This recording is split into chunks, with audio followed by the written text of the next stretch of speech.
Bien. Cualquier cosa, perdón, como siempre, en el chat del Zoom pueden hacer sus preguntas, comentarios, y los podemos ir repitiendo, y las podemos ir respondiendo. Bien. Hola a todos. Me gustó mucho encontrarme con estudiantes. Por ahí me escribió en forma privada un par de estudiantes de la universidad. No sé hace cuántos años le habría hecho clase, pero fue un gusto enterarme por acá que llegan nuestras noticias. No sé si se ve la presentación. Sí, se ve. ¿Ya? Perfecto. Muy bien.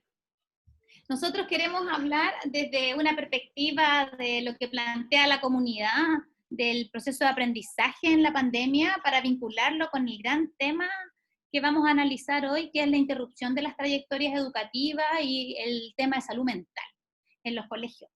Entonces, para poder interactuar con este concepto, nosotros creemos que es súper importante tomar lo que dice la comunidad educativa, y como ejemplo vamos a poner una encuesta que nosotros aplicamos, y bueno, que les vamos a contar algunas de esas informaciones.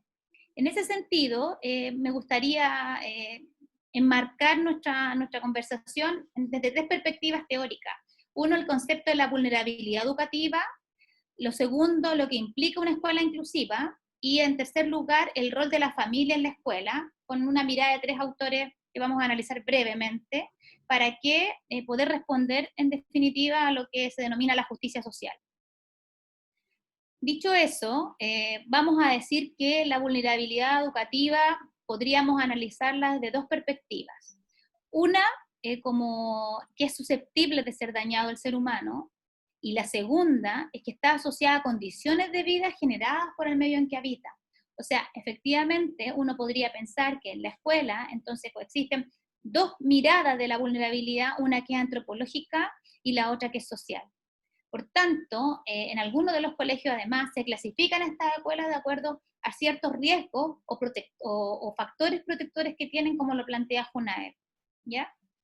Ahora bien, es importante tomar entonces que cuáles serían las características que queremos relevar para acortar las brechas del sistema educativo si nosotros decimos que queremos que todos los estudiantes aprendan. Entonces aquí aparece un poco una reflexión de Tarabina, ahora el 2020, a propósito de cuál es el rol de la escuela en contextos de pandemia. Entonces el autor ahí plantea dos cosas. Una, que efectivamente hay lugares donde se suspendieron las clases y lo que pasó fue que se llevó a la casa una escuela con condiciones extraordinarias, pero hay otros lugares donde prácticamente están desesperados por encontrar los alumnos o que no han sabido poder contactarse con ellos, y además el tema de los problemas de las clases. Entonces, en ese sentido, pensamos que una escuela inclusiva, entendiendo, ¿no es cierto?, esta búsqueda de la que estamos refiriendo, tendría tres principios rectores: el respeto, la democracia y la equidad, que es lo que propone la misma autora, y además propone que siempre se consideren tres elementos o tres principios inclusivos. O sea, para poder generar la justicia social, necesitamos que la escuela cumpla con tres condiciones: la presencia, el aprendizaje y la participación. Entonces, si queremos cambiar, transformar el contexto sociocultural de nuestros estudiantes, debemos entender que el rol potenciador de la comunidad es un factor clave en este contexto. Entonces nosotros dijimos, hagámosle pregunta a todos los actores del sistema educativo, al menos en la red donde nosotros trabajamos. Entonces le hicimos preguntas a los profesores, a los directivos, a los asistentes de la educación, inclusive hasta a los tíos auxiliares, a los apoderados y a los estudiantes. ¿Y qué nos dijeron ellos? ¿Cierto? En este concepto de entender también que hay una alianza familia-escuela. Y aquí, bueno, Arenas plantea que la forma de transformar la realidad y hacer una educación más justa es trabajar en forma equitativa o en conjunta o como una alianza estratégica la familia y la escuela. Entonces, ¿qué nos dijeron nuestras comunidades para nosotros visualizar este aprendizaje en pandemia? Primero, contextualizar los números, ¿cierto? ¿Cuántas personas quisieron responder nuestras preguntas? En el caso de los estudiantes de quinto a cuarto básico, contestaron 3.571 estudiantes. En el caso de los apoderados, fueron de prekinder a cuarto medio 5.070. Y en el caso de los colaboradores, distribuidos tal como les dije, entre docentes, directivos docentes y asistentes de la educación, para docentes, etcétera, hasta los tíos auxiliares, fueron 704. ¿Y qué dijeron? estos actores educativos, frente a la posibilidad de volver a clase presencial, todos prefieren volver cuando la pandemia esté controlada. Interesante que el 91% de los estudiantes plantea eso, el 99% de los apoderados y un 98% de los funcionarios, es decir, igual las personas sienten miedo. En segundo lugar, hicimos unas preguntas clasificadas de 1 a lo mejor y lo peor evaluado. La encuesta es un poco larga, nosotros solo seleccionamos lo que era significativo para lo que vamos a analizar ahora. Lo mejor evaluado de parte de los estudiantes en nuestra encuesta que aplicamos es el acompañamiento que hizo el profesor jefe a ellos en este momento, con un 5,6. O sea, igual el rol del profesor jefe, entonces, por lo tanto, es un elemento a considerar si quisiéramos pensar en qué condiciones debemos generar para que la escuela sea inclusiva en este contexto de pandemia. Y lo peor evaluado fue la experiencia de las clases online. Y ahí interesante para nosotros, dijimos, ya, entonces, ¿qué hacemos ahora? Mejoramos la experiencia, armamos de capacitación, etc.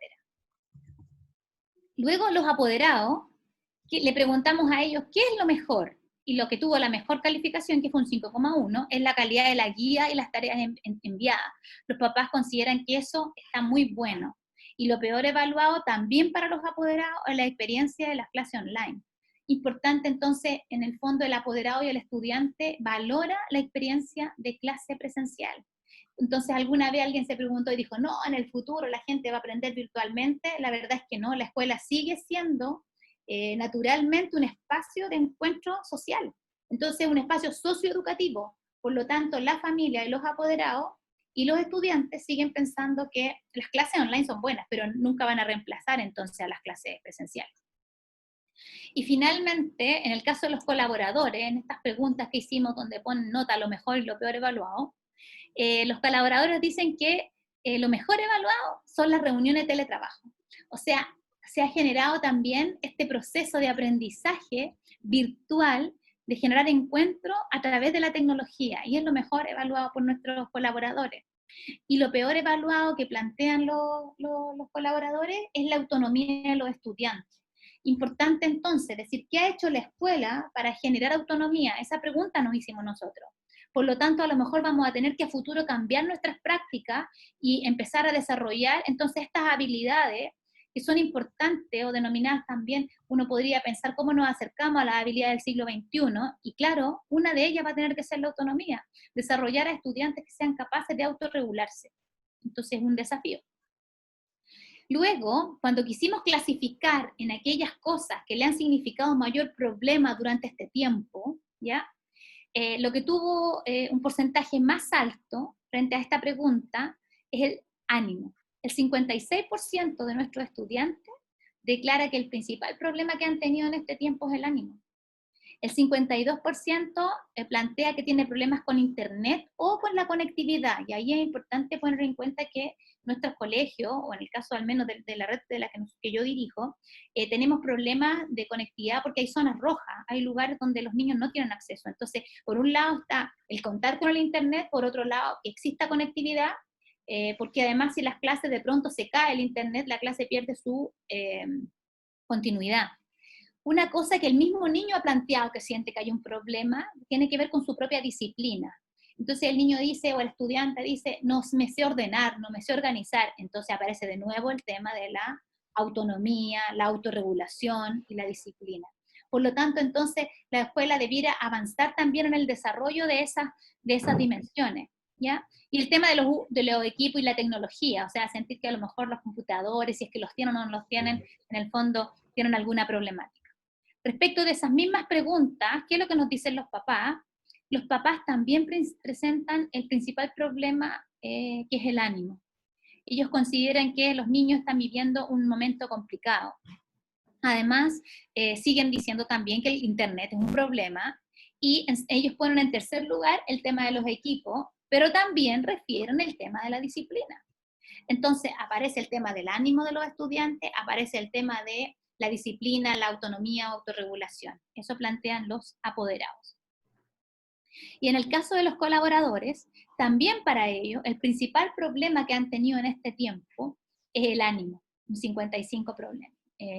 por ciento. En segundo lugar, el Internet. En tercer lugar, el tema de la disciplina, porque esa pregunta estaba referida a los estudiantes. Entonces, los profesores también plantean que han tenido problemas con la disciplina de los estudiantes. Nosotros entendemos la disciplina como la capacidad también de organizarse, de poder participar de una clase, etcétera. Entonces, creo que es importante generar entonces los planes de desarrollo que se generen en las escuelas a propósito de esto de la pandemia, experiencias de aprendizaje de ese tipo, ¿ya? Y otra problemática que plantean los colaboradores, y que bueno, nosotros la hemos ido trabajando con jornadas de autocuidado y talleres, etcétera. Nosotros estamos haciendo un taller que se llama Cuidarme para Cuidarnos, ¿ya? Porque a propósito de la debilidad en habilidades socioemocionales. O sea, y ahí, ¿no es cierto?, nos quedamos con otro desafío tanto para la formación inicial docente como para el trabajo que se hace a nivel de la escuela, con los estudiantes, con los profesores, no sé, un desafío para las universidades que forman profe, el trabajo del desarrollo socioemocional. O sea, ¿cómo nos hacemos cargo de eso? Que son otros aprendizajes que son igualmente importantes. Y respecto finalmente de la encuesta a los estudiantes, nosotros quisimos compartir un Zoom, además de los números que les mostramos antes, como para abrir la reflexión, o abrir un poco este debate que queremos conversar.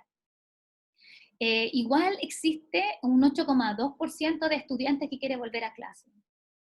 Igual nosotros creemos que eso es preocupante porque en el fondo hay niños que, a pesar de que sienten que hay riesgo sanitario o de salud, quieren volver a clase. Entonces, si quieren volver a clase, esos niños no necesitan. Entonces nosotros decimos, chuta, ¿cómo podemos responder a esa necesidad? ¿O qué vamos a hacer en el fondo si este porcentaje empieza a aumentar? ¿Sí? O que podría entonces verse enfrentado después a una posible interrupción de una trayectoria educativa. Otra cosa interesante de la encuesta de los estudiantes que aplicamos es que le pusieron un 5,6 porque ellos plantean que a propósito de esta pandemia ellos han aprendido a desarrollar o a demostrar la empatía. Y creo que es un valor agregado, o sea, esta pandemia también nos ha entregado cosas buenas, o sea, aprender, por ejemplo, lo que decían los profesores de este trabajo virtual, lo que plantean ahora los estudiantes de demostrar su empatía. Preocupante entonces también que el 81% de los estudiantes se siente aburrido.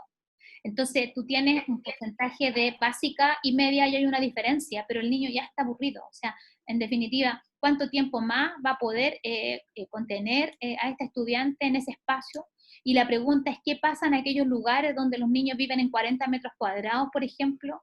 No tienen patio, y son familias que lo vamos a tocar en la próxima lámina, ¿ya? Pero sí, mirando el vaso medio lleno también, y a nosotros nos parece interesante, que tiene que ver con el rol que cumple la escuela en la sociedad, relevarlo también y motivar a todos los que trabajamos en educación por este bonito proyecto, porque el 80,6% de los estudiantes se siente agradecido por el apoyo. O sea, a pesar de todas las dificultades que se han tenido, la escuela está cumpliendo un rol también, además de educar, sino que de acompañar, formar, contener. Entonces, ¿cuáles serían los desafíos que nosotros proponemos? Cierto que nos encontramos en una situación difícil que ha golpeado la educación y que implica entonces, por lo tanto, un entorno escolar y un ambiente de aprendizaje que tiene que cambiar, aunque suene un poco repetitivo pensar que la educación no puede ser la misma después de esta pandemia. Entonces la invitación a todos los que están aquí, a todos los equipos directivos, es a replantearse la educación con esta mirada más integral, una mirada que desarrolle todas las dimensiones de la persona.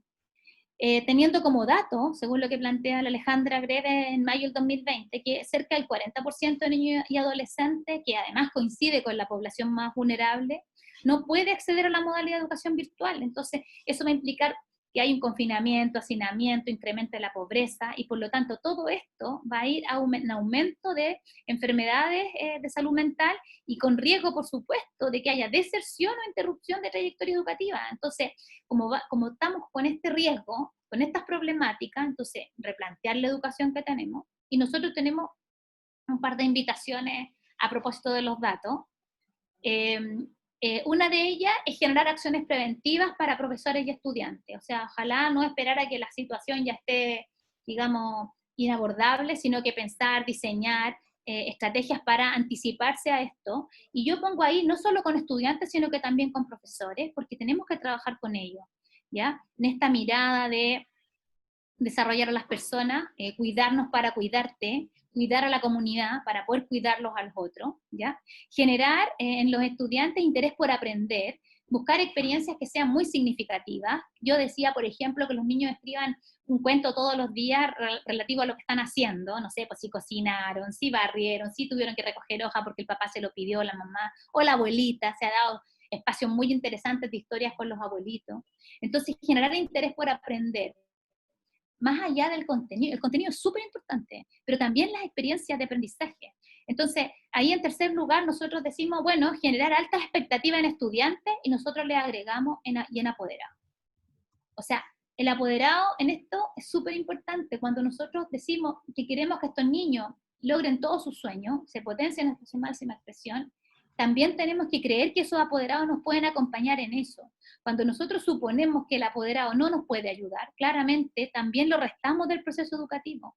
Entonces nosotros decimos, incluyámoslo.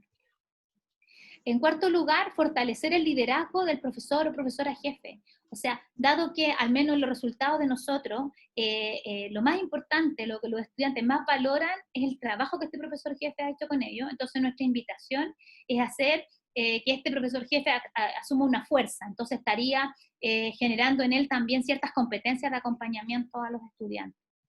Y a sus familias, por supuesto. Aprendizajes que sean claros y acotados, o sea, no cosas que sean muy extensas y que por lo menos en este momento que están tan complicados, permitan, ¿no es cierto?, un aprendizaje significativo como aparece en la lámina siguiente, cosas que para el estudiante tengan un sentido profundo, vincular a la familia, tal como lo decíamos, en todas las actividades, en la medida que se pueda. Ahora, yo lo que ahí quiero decir es que lo más probable es que haya personas que digan, ya, pero es que no contamos con los papás. Yo digo, intentémoslo, busquémoslo, invitémoslo. Como que no le pongamos el freno antes ni siquiera de iniciar la participación con ellos, sino que invitar de a poco. A lo mejor al principio van a aparecer 5, van a aparecer 10, o van a aparecer 100 o 500, no sé, depende del volumen de la escuela, pero no ponerles el freno antes. Es como en la misma mirada de las escuelas efectivas, de poner altas expectativas en los niños, yo le agrego las altas expectativas en los padres, para así generar esta alianza familia-escuela. Y por último, como otra estrategia, usar todas las redes de apoyo que existen. O sea, si yo no puedo, o me siento como escuela que estoy complicado, bueno, ir al COSAM, al CEFAM, la Junta de Vecinos, trabajar con los centros de padres. En el caso nuestro, que somos colegios católicos, vincularnos con la parroquia, los grupos Scout, no sé, generar apoyo en las redes que tenemos de contacto para ir favoreciendo también un círculo virtuoso de estos tiempos y favorecer, ¿no es cierto?, que estos estudiantes quieran venir al colegio después, digamos, cuando se termine el confinamiento. Entonces, como síntesis, nosotros creemos que vincular a la familia de nuestros estudiantes, fortalecer el liderazgo del profesor jefe y propiciar redes de apoyo a través de la gestión de las personas, y ahí cuando hablo de la gestión de las personas, tiene que ver con reconocer a los actores principales de esto, que son nuestros profesores, para que ellos puedan hacer las grandes transformaciones en las salas, ya sea salas presenciales o salas virtuales. Para que aún así nuestros estudiantes sigan recibiendo una educación de calidad como un derecho inalienable de este ser humano. Esa es nuestra invitación. Muchas gracias. Fantástico. Sandra, muchas gracias. Por favor, después de volver la penúltima, donde están los cuadraditos, porque yo creo que todos queremos seguir masticando eso. Estaba viendo en el chat del grupo que preguntaban algunas cosas de contexto, que yo creo que sería bueno, porque nosotros como nos sentimos tan en casa y que ya llevamos varias sesiones con este grupo, hay algunos que no nos conocen tanto, Sandra. Entonces contar un poco quiénes somos, y también por ahí vi que está Bárbara Soto, que la vamos a saludar, la señora Seremi de Educación de la Región Metropolitana, y la idea sería contar un poco también quiénes somos. También pido disculpas porque yo debería haber presentado también un poco más la Fundación CEPEC, la fundación, que es una fundación de desarrollo docente que trabajamos, que somos de la Vicaría de la Educación. Nosotros nos gusta definirnos como el brazo de extensión de la Vicaría, y nosotros desarrollamos distintos cursos. Uno de los cursos que Sandra mencionó que están trabajando, y que de hecho nosotros hicimos una charla anteriormente en este mismo espacio, el tema del me cuido para cuidarnos, que enseñamos y trabajamos mucho lo que son técnicas y herramientas de autocuidado y un concepto desde que hemos aprendido de la resiliencia, que habla del co-cuidado, cómo todos nos cuidamos y cómo las instituciones nos cuidan. Y en ese sentido, los colegios de Sandra están haciendo ahora todo un ejercicio muy interesante de co-cuidado, donde todos los funcionarios de todos los estamentos están participando en nuestros talleres. Porfa, confírmenme que leyeron esto, que los documentos que les mandé no son... ¿Bárbara? Dalida, me acaban de decir. Porfa, confírmenme todo. Ahí estás. Hola, ¿cómo estás, Bárbara? Estabas con una... Bueno, no te preocupes. Hola, ¿cómo estás? Perdón, es que se me filtran los audios, perdón. No te preocupes, bienvenida. Aquí te estamos esperando, estamos cerrando la presentación de Sandra, que es una presentación... Sí, la escuché, lo que pasa es que estaba sin camarita, pero escuché la mitad al menos. Perfecto, entonces aquí Sandra le pedimos que dejara esta lámina, que son los espacios que ella trabajó después de la reflexión de las encuestas, que yo creo que de ahí son buenos elementos para que tú puedas hacer después la presentación. ¿Le hicieron algunas preguntas, Sandra? Y ahí te hacemos la... Obvio, de todas maneras. Ya, Sandra, ¿nos puedes poner en silencio mi micrófono, perdón. Ya, está bien. Bueno, primero contarles, tal como decía Carolina, es que nosotros somos una red educacional que tiene 150 años. Que además de eso se llama Red Educacional Santo Tomás de Aquino, que es una institución católica, que tenemos 8 colegios y tenemos 10.500 estudiantes, 10.600, y además pertenecemos a la red de colegios del Arzobispado de Santiago, que tiene 30 colegios. En ese ¿Tienen colegios particulares subvencionados? Te está preguntando. Eso, tenemos colegios particulares, subvencionados, y como los nuestros, que trabajamos en vulnerabilidad. Los 8 colegios de la red están en sectores vulnerables, y por lo tanto la experiencia que nosotros les contamos está pensada desde allí, está pensada desde familias que tienen reales problemas, tal como les decía, por ejemplo, nosotros tenemos colegio en Quilicura, donde el otro día me contaba una mamá que para que ella pudiera, su hijo, conectarse, y lo contaba también en la participación que tenemos ahí en la mesa del Senado, de que se pudieran conectar. El papá tenía que conectarse a las 3 de la mañana para poder bajar las guías porque no tienen conectividad a otra hora. Entonces, en realidad, lo que implica para la escuela replantearse también en este sentido de cómo acompaña a estas comunidades que tienen problemas. O sea, el contexto de verdad influye, pero no debiera paralizar. Yo creo que lo que debiera generar el saber que trabajamos en contexto vulnerable, en el fondo es una condición que para el equipo directivo invite a replantearse en cómo hacemos la gestión curricular para que en definitiva estos niños puedan aprender y no que sea una barrera. Entonces, que no sea una barrera, a veces nosotros tenemos prejuicios de trabajar con los papás porque decimos, no, es que los papás como no saben, entonces no lo incluyo. La verdad es que yo creo que el papá se merece que sea incluido y se merece que nosotros construyamos juntos este proyecto educativo transformador. Entonces, mi invitación es a considerarlo, a tener alta expectativa en ello. Y respecto de los que trabajamos en sectores vulnerables, yo quiero plantearles una idea esperanzadora. O sea, nosotros podemos transformar la realidad en la medida que trabajamos en conjunto con la comunidad, con el centro de padres, con los profesores, nosotros incluso la relación que tenemos con los sindicatos. Es una relación muy constructiva. Entonces, en definitiva, la invitación es a que el contexto no te paralice, sino que al revés, el contexto sea el espacio para que tú puedas ser más creativo en la invitación o en la generación de nuevos conocimientos, para dar la oportunidad a los estudiantes. No sé si con eso respondí las preguntas, Caro, porque no alcanzo a ver el chat. Sí, principalmente era como saber de dónde hay muchos buenos comentarios, de que te agradecen la claridad. También preguntaba una pregunta específica. La escala es del 1 al 7 de las evaluaciones de la 1 al 7. Entonces, ahí podemos ya poder tener una claridad mayor de lo que se entregó y lo que era importante o no. ¿Cómo se resalta, Sandra, el tema de la nueva valorización? No sé si nuevas, yo creo que siempre estuvo, pero ahora está más latente. La valorización del profesor, ¿no? De la necesidad de la escuela, de la valorización del profesor, lo que es la escolarización en general, en tener la rutina y cómo eso nos va afectando, pero también una mirada esperanzadora. como les decía, desde aquí, de lo que nos muestra Sandra, nosotros vamos a tener una siguiente charla para ver el tema trabajo-familia. La Vicaría de la Educación viene trabajando hace bastante tiempo en analizar la relación de familia y escuela, y le hemos pedido a María Eugenia Siliani que haga una presentación de ese documento pensando en el espacio que estamos hoy día de la pandemia.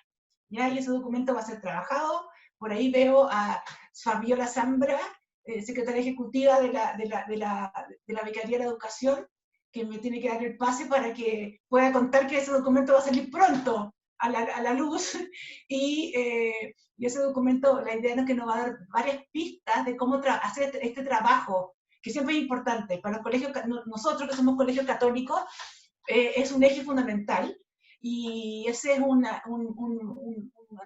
un documento que nos va a dar varias pistas cómo trabajarlo. Entonces le hemos pedido a una de las personas que trabajó ese documento que le haya trabajado en este momento en lo que estamos, en la pandemia.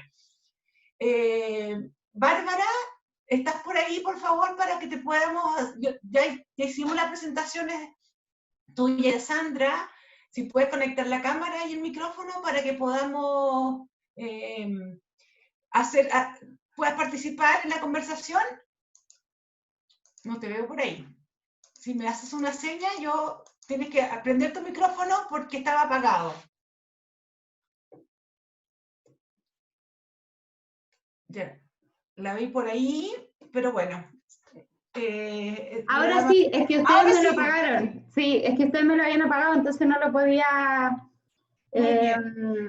solo un segundo que se me está acabando la batería, entonces voy a pedir que me traigan el cargador, que estamos todos en oficinas distintas porque, por lo obvio. Entonces, solo denme un segundo, pero yo creo que... Ningún problema. Estamos viviendo lo que viven nuestros profesores todos los días cuando hacen sus clases online, que el internet se cae, como se le cayó, tenían problemas de internet también en la Seremía. No sé, todos ustedes tienen mucha historia al respecto, ¿no es cierto? Que se acaba la batería, todas estas cosas que pasan, y que es importante vivirlas para que es como cuando antes se nos acababa se me va a caer el carnet con esto, cuando se acababa la tiza, o el plumón se dejaba de funcionar, pasan estas cosas. Ahora en el mundo online se acaba la batería, se conecta internet, se cae internet. Yo tengo la compañía de internet que no voy a dar el nombre, pero... Es la que todos sabemos que no funciona. Todos sabemos que ahora ya no se dice, oye, me demoré en la reunión porque estaba en un taco, sino que se dice, porque tengo esa compañía que se me cae. Así que esto es lo que se vive. Sí, Marión, por favor, al apagar ahora sí. Ahora sí. Ahí me van a traer la batería, es que estamos todos muy alejados. Caro, cuéntale a la Bárbara que hay gente hasta de Quellón conectada. Tenemos Quellón, Punta Arenas, Arica, muchas de la región más linda de Chile, que la región de Coquimbo, de Valparaíso. Les mando un abrazo a todas. De Chillán, de Temuco, tenemos 238 personas conectadas hoy día. 239 ahora. 39, muy bien. Y tenemos de todo Chile, de diferentes tipos de realidades, de colegios, de escuelas de lenguaje, escuelas chicas, grandes, privadas, públicas, hay directores, hay profesores, apoderados, alumnos. Apoderados. Sí. Hay unos apoderados también, la señora Claudia Díaz, de un colegio que saludó también. Sí. Muy activa ella, que nos mandó preguntas, así que tenemos una muy buena concurrencia, muy diversa, así que te dejamos el micrófono para que nos puedas conversar y tener este diálogo. No sé si nadie ha leído mi mensaje ni me han escuchado porque no me han traído la batería, así que si se corta les pido perdón desde antes, pero entiendo que ustedes tienen mi presentación, ¿cierto? Porque yo no la puedo exponer acá. ¿O sí? Vanessa no. A ver, ¿y yo puedo compartir mi pantalla? Sí, tú estás autorizada. Ya, entonces la voy a compartir yo, orando que no se me acabe la batería. Perdón, lo que pasa es que trabajamos tanto en el computador que no nos vamos dando cuenta de cuando se va acabando la batería. Estoy bajando la presentación. Que pensé que se las había mandado a ustedes, perdón. De Talca también, por si acaso lo voy contando.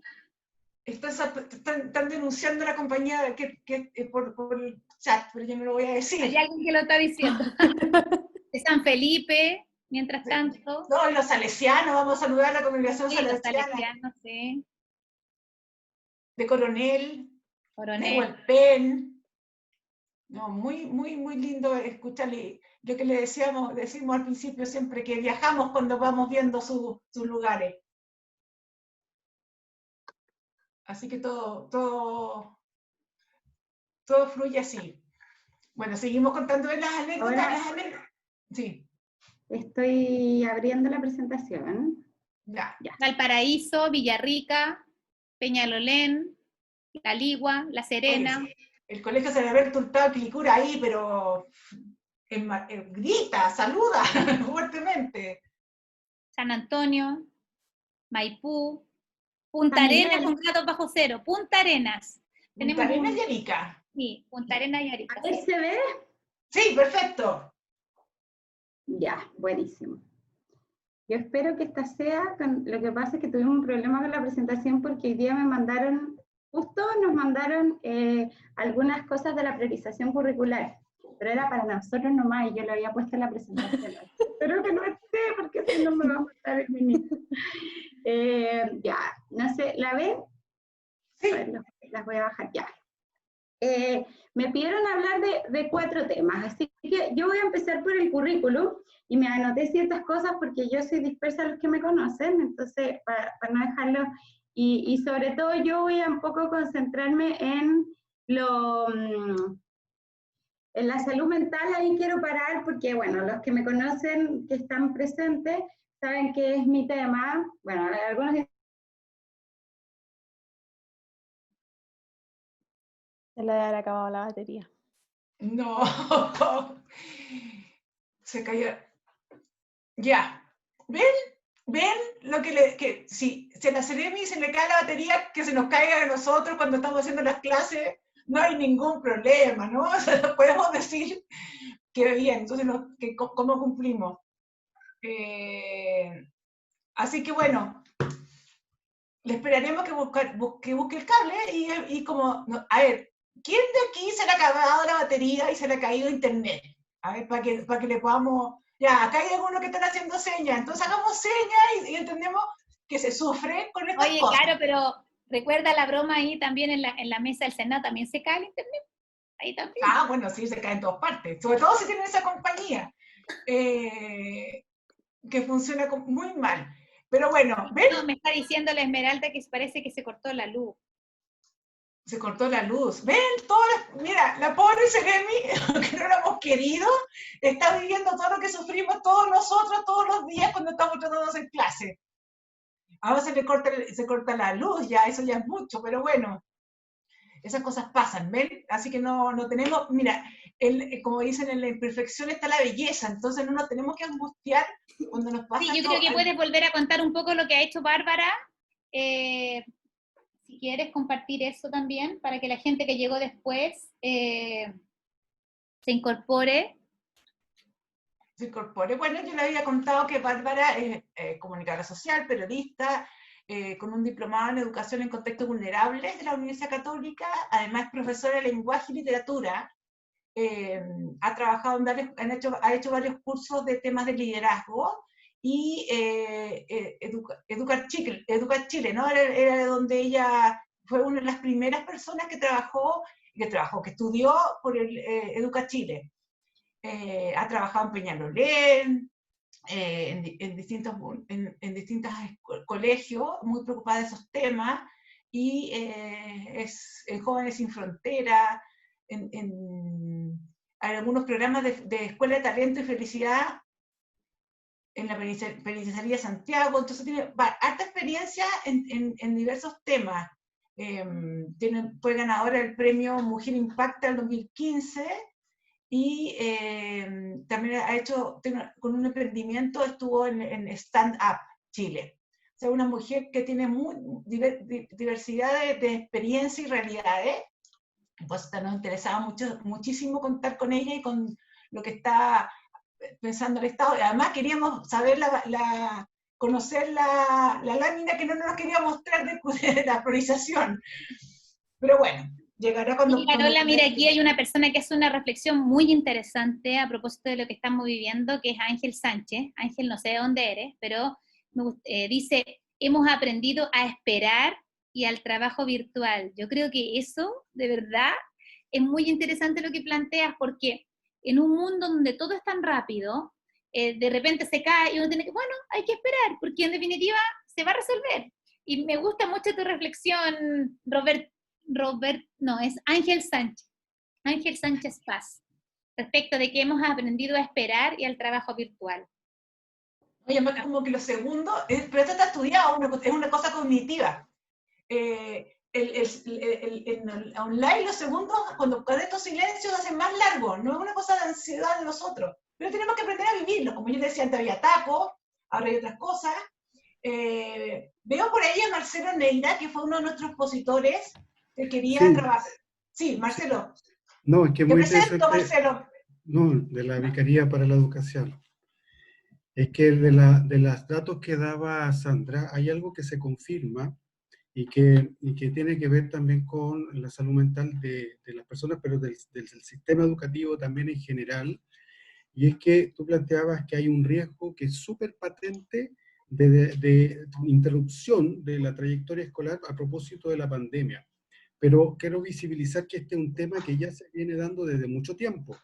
La pandemia lo agudiza porque lo pone en riesgo, pero ya de hace mucho tiempo que hay un problema de cobertura del sistema educativo y no hay cifras claras que a lo mejor la Seremi podría aportar. La CACEN establece más o menos cerca de 80.000 niños en edad escolar que están fuera del sistema escolar, y eso se va a aumentar. Pero un estudio del año pasado de la Católica, con el Hogar de Cristo, plantea que son más de 200.000 niños en edad escolar que están fuera del sistema escolar, que son más de 1 año o 2 años de rezago. Entonces ahí se cambia el concepto de no llamarles deserción escolar o desertores escolares, sino de interrupción de la trayectoria educativa, y lo que planteaba la encuesta de Sandra es muy interesante, porque se debe a factores personales, familiares, pero también y sobre todo a situaciones que son propias del sistema educativo, que hace que los niños den el paso a no seguir yendo a clase o a un ausentismo exagerado. Solo ese contexto quería aportar, que me parece Fantástico. Fantástico. Y además excelente el concepto que nos presenta, pero además nos das un ejemplo de lo que es el trabajo colaborativo. Cuando estamos en este tipo cuando queremos trabajar en conjunto, es súper importante poder contar con otros y poder conversar, y además contar con Marcelo, que nos pueda dar estos datos de estudio que de repente podríamos después, Marcelo, compartirlo, y lo ponemos en la información que entregamos a los participantes, compartir el estudio, ¿ya? Si nos puedes poner después. Bárbara, apareciste. Sí, perdón, les juro por Dios que acá en la Seremi se nos cae el internet, no hay luz, entonces, en verdad, la próxima conferencia la tengo que tener de mi casa, sí o sí. No te preocupes, porque nos serviste como ejemplo de lo que nos pasa todos los días cuando tratamos de hacer la clase online. Me imagino. Oye, Bárbara, yo quiero citar a nuestro vicario de la educación, porque él dice, con tanto teletrabajo vamos a necesitar televacaciones. Eso para... No me acorralen aquí, por favor. Sí, nosotros de verdad todos yo creo que necesitamos vacaciones, todos. O sea, todos y todas, porque ha sido... Bueno, yo no sé si supieron, pero estuve contagiada, así que fue... ¿Estuviste contagiada? Sí, harta gente en la oficina y fue muy duro, me dio neumonía, estuve más en la clínica que en la casa, fue durísimo. Así que aprovecho de contarlo, yo creo que es importante contarlo porque es el momento para cuidarse más que nunca. No sé si ustedes han tenido, me imagino que han tenido profesores contagiados, pero espero que estén todos bien. Hemos ido perdiendo, ayer perdimos a una profesora en un colegio, así que está bien duro todo. Así que les digo, cuídense mucho, si pueden estar en la casa, ustedes están con teletrabajo la mayoría, así que si pueden estar, quédense ahí porque es dramático. Yo tengo una guaguita, así que no fue nada de fácil, se contagió también. Así que fue muy duro. Pero mire, lo único positivo de esto es que fue como un renacer para todos. En la oficina estamos todos con mucha energía, con muchas ganas nuevamente.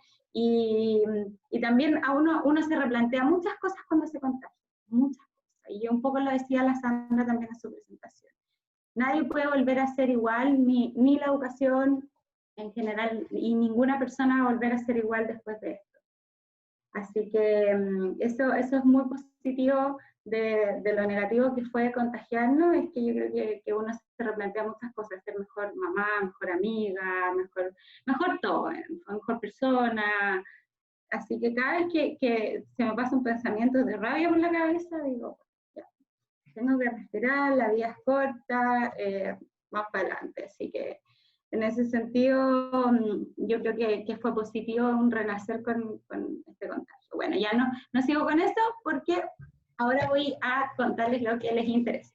Lo primero, currículum. Ustedes saben que nosotros estamos haciendo un sistema de priorización que ya está muy avanzado. Nosotros les vamos a enviar unas orientaciones prontamente, que son las que les digo que no podíamos enviar, pero que las tenemos bien avanzadas.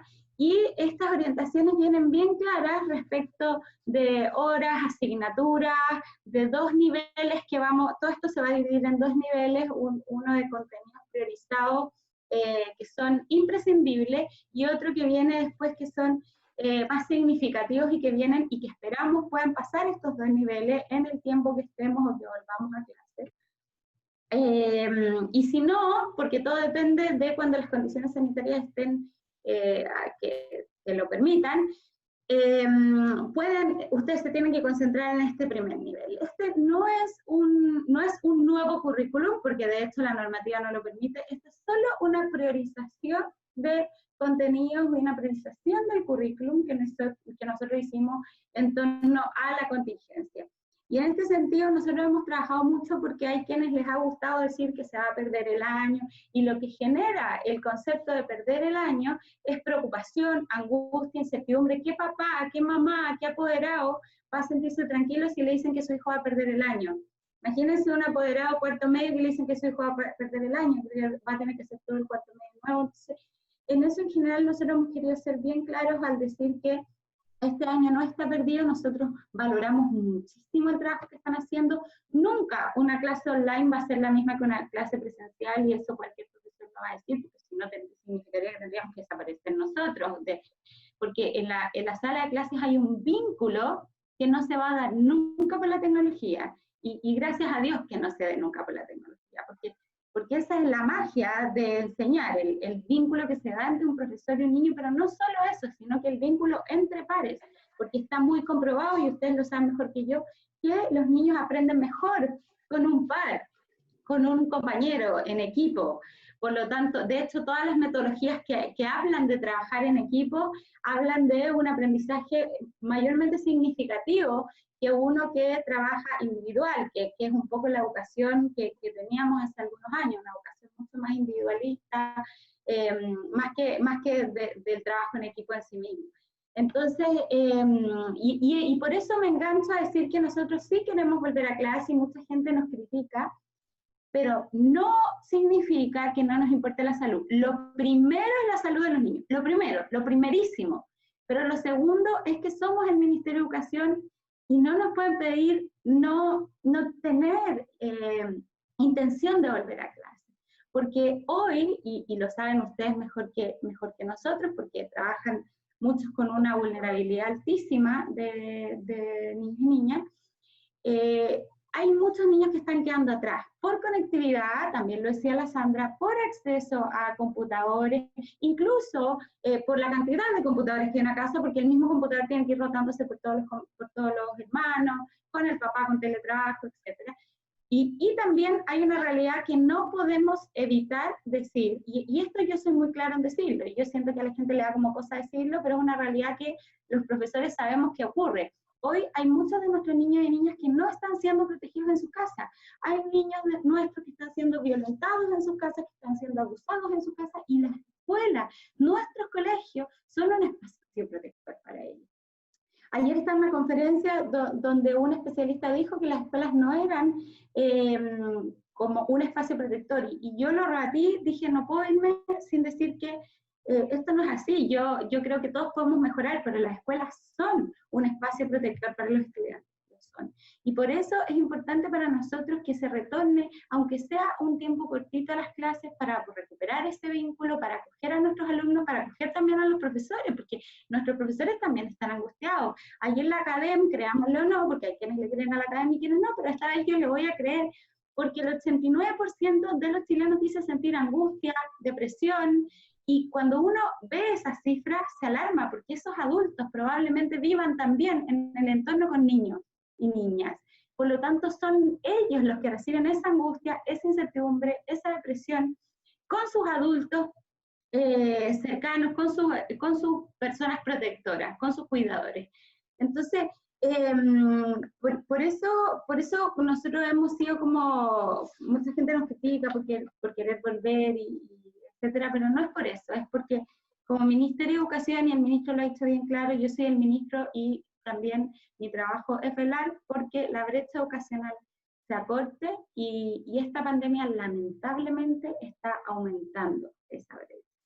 Aunque ustedes, los profesores, los directivos, las escuelas están haciendo un tremendo esfuerzo. El otro día mandé una carta al director, que todavía no sale, espero que salga, de agradecimiento a los equipos, sobre todo a los profesores, la verdad, porque yo creo que aprender para enseñar es la consigna de los profesores este 2020. Muchos de nuestros profesores no sabían cómo manejar la tecnología, verán que ni yo la manejo muy bien, con la tecnología me gana de todas maneras, y aprendieron y se adecuaron, y todos los días en la noche se quedan pensando cómo mejorar las clases para el otro día, cómo mejorar el vínculo, han hecho tremendos esfuerzos. Que los niños no puedan recibir de la manera correcta el aprendizaje no depende de ellos, sino que depende de muchos factores externos, de lo que les decía, de la cantidad de computadores, de la capacidad, de si tiene o no, del acceso, del contexto en el que vive ese estudiante. Por lo tanto, lo que quiero decir es que cuando volvamos a clase, sea cortito o largo el tiempo, vamos a tener un proceso de priorización de currículum muy importante, pero que además está muy enfocado o muy especializado respecto de las asignaturas imprescindibles, de los contenidos imprescindibles, pero también vienen orientaciones, por ejemplo, vienen ejemplos, por ejemplo. Si tenemos 40 horas semanales, que yo sé que es imposible, pero si tenemos 42 horas semanales, si tenemos 30, si tenemos 6, o sea, si tenemos 20 y llega hasta las 6, tantas asignaturas, o sea, vienen todo bien claro, pero sí este proceso es bien basado en una política de flexibilidad, porque entendemos que cada establecimiento tiene su propio contexto. Yo no le puedo ir a decir a un proyecto educativo que priorice, por ejemplo, a un curso ante otro. Y la verdad es que todo eso va a depender del proyecto educativo. Hay quienes preferirán priorizar a los primeros básicos, los segundos por el proceso de escritura, hay quienes querrán priorizar a los cuartos medios por el proceso de la prueba de selección universitaria. Hay escuelas que decidirán convocar a quienes creen que necesitan venir por condiciones de vulnerabilidad en sus casas, por temas de alimentación, por temas de no sé, por ejemplo, niños TEA, no tengo idea, pero en el fondo cada colegio sabe su realidad, sabe su contexto, y nosotros como ministerio no queremos imponerle a los colegios un estándar, una cosa tan estandarizada, porque sabemos muy bien que este es un contexto que nadie está preparado, y venir a exigir cosas, nosotros tenemos muy claro que no. Así que estas orientaciones son lo que son, orientaciones para que ustedes puedan flexibilizar o adecuar sus programas de estudio a la priorización curricular que nosotros estamos realizando. Estas orientaciones van a llegar en breve tiempo. De hecho, yo creo que muy pronto, puede tener algunos cambios, pero muy pronto, están muy claras y están muy basadas, como les decía yo, en aprendizaje priorizado y en la flexibilidad para que los colegios puedan manejarlas de acuerdo a su realidad, porque algunos podrán quizás pasar el proceso 1 y el proceso 2, la priorización 1 y la priorización 2, algunos podrán llegar solo al 1, esta priorización dura solo hasta el 2021, en 2022 ya los establecimientos van a tener que volver al currículum nacional, o sea, a la normalidad, esperemos, y esta priorización, como les digo, y este plan de retorno a clase llegaría hasta el 2021. Una de las cosas importantes que quiero decir ahí es que al retorno, la Agencia de la Calidad está realizando un diagnóstico que la verdad es que es presencial. Yo propuse ahí algunos cambios que tal vez algunas escuelas pudieran tomarlo antes, quienes tienen la posibilidad para empezar a prepararse. Este diagnóstico además incluye un diagnóstico emocional, que es a mí lo que más me motiva, porque estamos muy convencidos que mientras los niños no estén emocionalmente bien, no hay ninguna posibilidad de que recuperen ningún tipo de contenido. Pero sí, vuelvo a repetir que a pesar de eso, el año no va a perderse, estamos todos trabajando para eso, no solo en el ministerio, sino que ustedes más que nosotros, para que los niños no pierdan el año.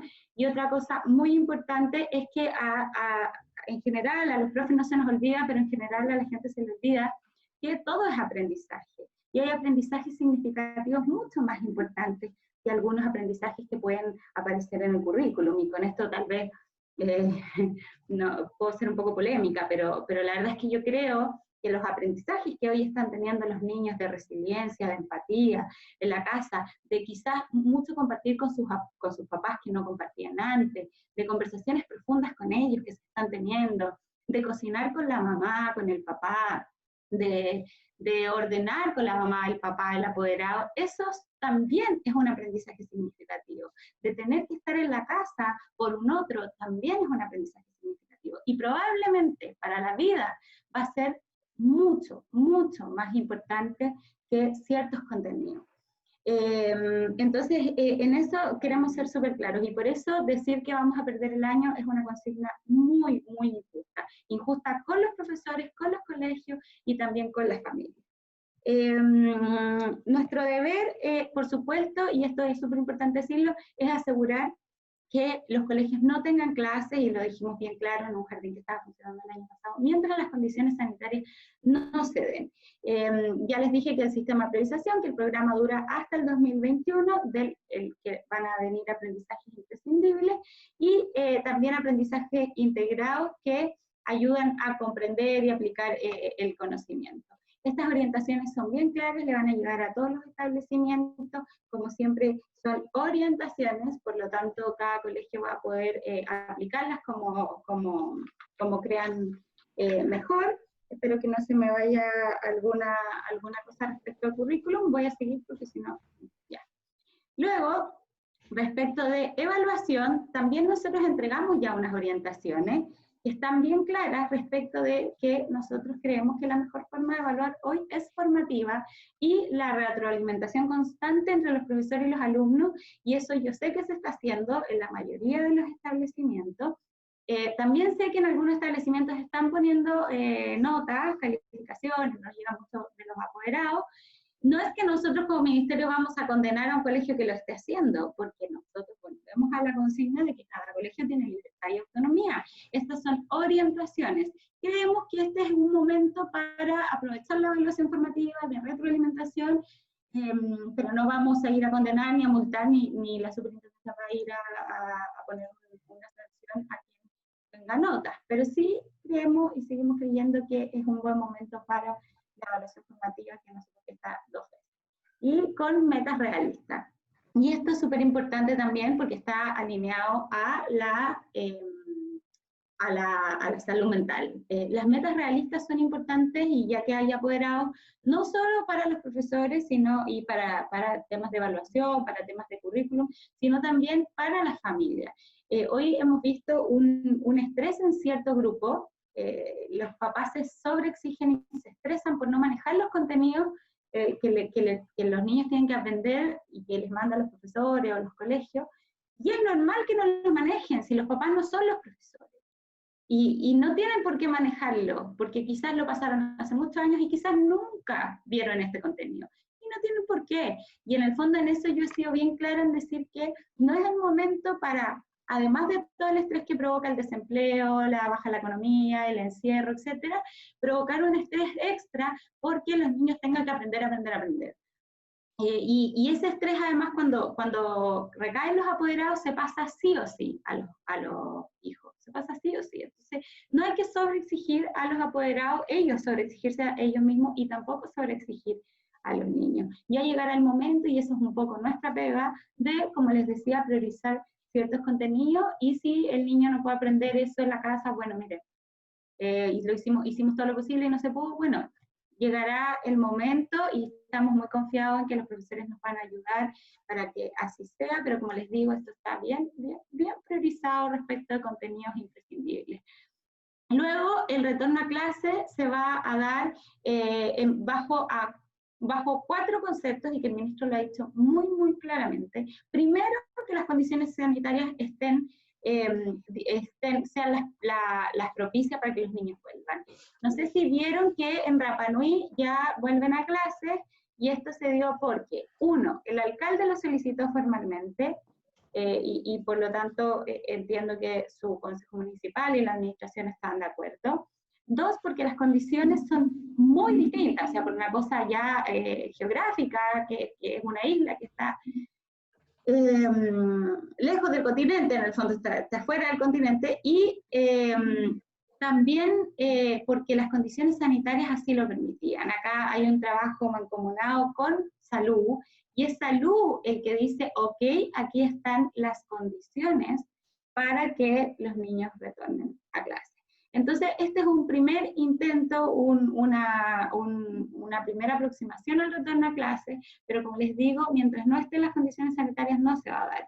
Y esto probablemente, se han dado varias teorías, porque en distintos países han regresado con diferentes propuestas. Algunos han regresado por los cursos más grandes, otros por los más chicos, otros han regresado y han tenido que volver, otros regresan con 4 niños, después 8, después 10 y vuelven, y bueno, entonces hemos visto diferentes cosas, o han vuelto en las comunas con menos contagio, en algún momento se dijo vamos a volver con las comunas rurales, o sea, hay diferentes teorías y eso todavía se está evaluando, porque, quiero ser muy clara, mientras las condiciones sanitarias no sean las adecuadas para cuidar a los niños, las niñas, los profesores, los asistentes, los directivos, digo, toda la comunidad y sus familias, no vamos a volver a clases.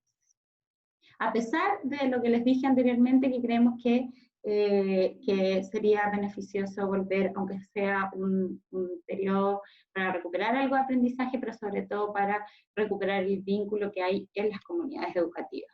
Luego, lo mismo, que vamos a estar, bueno, ya se hicieron ciertas orientaciones respecto de seguridad, me lo pidieron mucho, yo me junté en general con muchos sostenedores, algunos representantes que están acá, de hecho, y algunas de las cosas que nos pedían era hacer un protocolo, unas orientaciones respecto a seguridad, porque habían muchos mitos, funciona esto, funciona la cámara, funciona la mascarilla, mucho dando vuelta información, fake news respecto de los elementos que sí servían de seguridad, por lo tanto creamos desde la Dirección General de Educación se crea unas orientaciones respecto de la seguridad y respecto de los recursos se flexibilizó la SEP, en los colegios municipales la FAEP, y en ese sentido, desde lo posible, desde lo que no significa cambiar ley, hemos cambiado todo tipo de normativa que rige el Ministerio para que puedan usar desde ahí los recursos que se van a necesitar. Y en eso no es que yo esté con los colegios,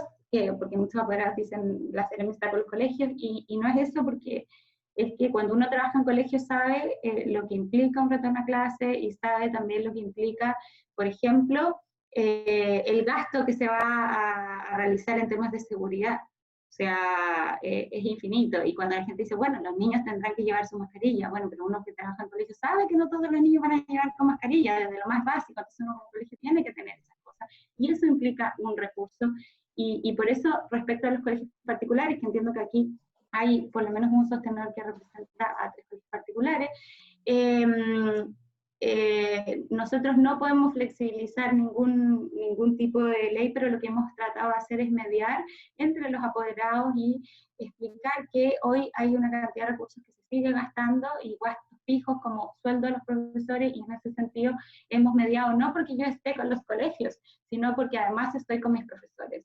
Y yo sé que cuando un apoderado puede pagar y no paga, por ejemplo, lo que está haciendo es perjudicar a probablemente el salario de un profesor, y eso es lo que queremos evitar. Y queremos que los proyectos continúen, entonces creemos que es un buen momento para llegar a acuerdos, y se han llegado a acuerdos muy, muy buenos en algunos colegios subvencionados que siguen con copago o que particulares. Y si alguno necesita nuestra mediación, yo no tengo problema en hacerlo. Luego, este retorno a clase va a ser flexible, y es lo que yo les decía. Nosotros no vamos a imponer un retorno a clase especial, por ejemplo, que vuelvan todos los primeros básicos, que se haga así, que el almuerzo sea así. No vamos a imponer nada de eso. Todo va a ser flexible. Por ejemplo, respecto al almuerzo, en las orientaciones van a ir recomendaciones de que se pueda almorzar algunos cursos de sala, tiempos diferidos, el recreo lo mismo. O sea, vamos a dar como orientaciones, ideas, propuestas, pero todo este retorno va a ser flexible. Y por lo mismo, y entiendo que acá reciben subvención estatal, la mayoría de los colegios, no vamos a disminuir la subvención estatal porque no vayan los niños.